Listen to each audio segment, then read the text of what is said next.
we saw two major gaps, which we also felt to the customer that, they should be like a better solution. So one is brands are not very honest and transparent with customers. And it's not just true only for beauty personal care. I mean, you can see with a lot of consumer brands. Traditional brands have been, you know, saying something on the front of the pack, but if you read the ingredient, you will see a very different story. We wanted to build something that we felt can relate with large number of users, and we just wanted to be very, very honest, very transparent, right? And second was again, most products that we see are around us then were largely made on certain trends and fads. So we wanted to build product which we know are well tested. And I mean, if you pick say pharmaceutical as a category, right? You can see actives like salicylic, niacinamide, and some of these have been prescribed by doctors for decades. There's enough literature available on that, right? And if you use in certain concentration, there's a very high probability to achieve the outcome we were seeking, right? So it's less of hope, more of a promise. So Minimalist actually just started with these two things that we felt were broken. That how can we just focus on effectiveness of product rather than trends? And secondly, how can we be like radically transparent and honest with the consumers, unlike most of the brands, which kind of take people for granted. And when we begin with, we started mostly with the treatment category. Even currently, in terms of, we have closer to 40 SKU. Out of that, 20 odd would be in treatment, which is largely managed through serums. Then, of course, we expanded the category into moisturizers, sunscreens, cleansers, and others. Coming to the hair, which is a category we recently started with, we have 3-4 products in that now. So the first product that we launched was a scalp serum with certain active which help in the hair growth. The second product we recently launched, which also is our patented one, is a Malik repair serum. And we know the lifestyle of people, how that's changing. So beyond just, the scalp, can we even solve the problem of hair through breakage, right? So to actually work on repairing the disulfide bonds, which most of the time we damage because of heat appliances, color, bleaching, and some of those things. See, the product is the core and soul, and that make what Minimalist is. So we use a lot of things. So I mean, we have our in-house R&D. We also have our enough manufacturing. We don't work with third-party manufacturers, unlike most of the companies. And in that also, we have different teams from pharmacology to chemistry to formulations and all. And different team test product at different standards. Ensuring the bioavailability, which particular receptor the product is being attached, and that then further extended into the clinical test that we do, because we also have our internal lab, right? So how we can get closer to the outcome before testing the product on humans, right? So there's a lot of technology that comes into play. The entire manufacturing system that we have is connected with the system. So it's more like, say, a recipe based program, right? So you can define that, say, heat the water at 80 degree, then mix it for 20 minutes, then do this and do that, right? And any deviation of that is reported directly into the system, which come to the log, right? So we have reduced a lot of people dependency so that we are able to achieve the best processes that we have defined using technology. And I guess last is on the consumer side of it, that how we are able to connect with them, how we're able to understand what problem they're dealing with, and based on that, can we have a product roadmap or thing that we feel are relevant for us in future. I mean, if you see our packaging anyways, right?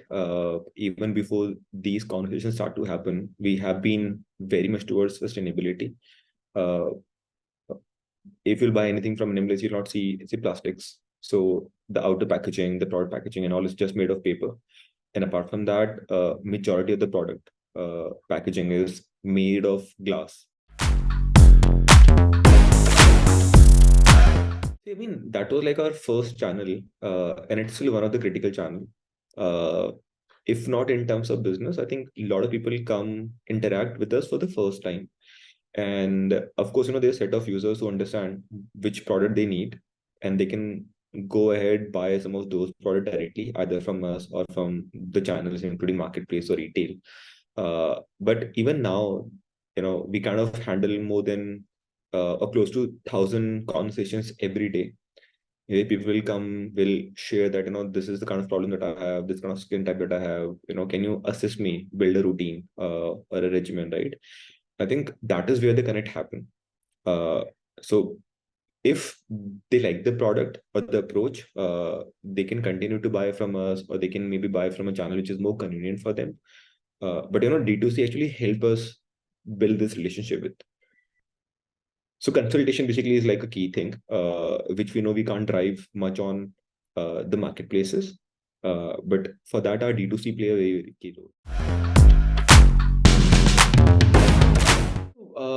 We raised a Series A in June 2021. And after that, we have not raised any round as of now. We are in touch with some investors, and we'll see if we can see some synergies beyond investment or just the money, right? Given we have been profitable throughout our journey, and we have not seen a single quarter of loss, right? So we have been running very efficiently in terms of capital. In terms of growth, again, because we're just a 3-year-old brand. So in the first year, we closed at 100 crore. Second year, we closed at 200. Now we are already at a run rate of 400. So we've been growing 100% year over year. And I think by end of this year, we should be somewhere around, exiting at a 450 to 500 crore run rate. So the category we operate in is science, and it's a universal language. Vitamin C is vitamin C in India, US, UK, Southeast Asia, anywhere, right? So we truly believe that there's a potential to build a brand from like made in India for the world.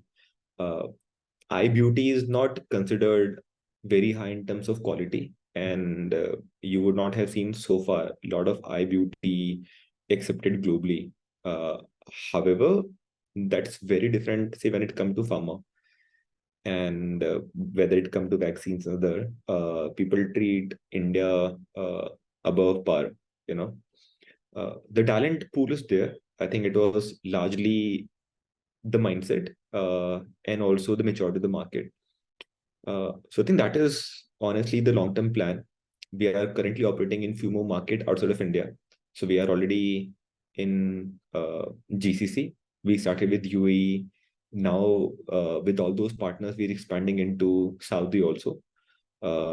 And beyond just marketplaces which are open for all, like say Amazon Noon, we are working with some of the curated platforms, including the likes of Namshi, and probably the only Indian brand available on Namshi, right? Another market for us is UK, and again, we are probably the only brand right now on Sephora UK from India. We have been working with them for closer to a month, and very soon we'll expand to Sephora US also online. And I think in market like Southeast Asia, though we started a journey with the like of uh, Shopee, Lazadas, and all, but we are working with some of the pharmaceutical channels also, given the category that we operate in, which is relevant. And one of the largest, pharmacy distributor in Southeast Asia is onboarding our brand most likely by mid of November in like 200-300 of those stores in a particular country.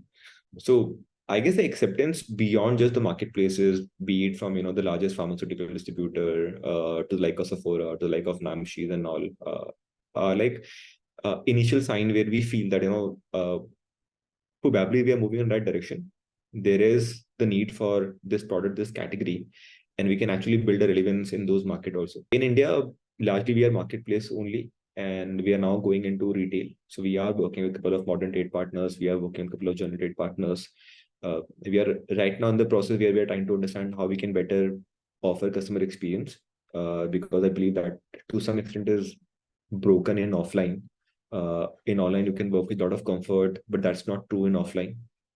So how can we work in that? We are evaluating a lot of tech options, and some of those experiments that we've been running will be live again by early December in some stores. And post that, of course, will continue to expand that network of retail stores also.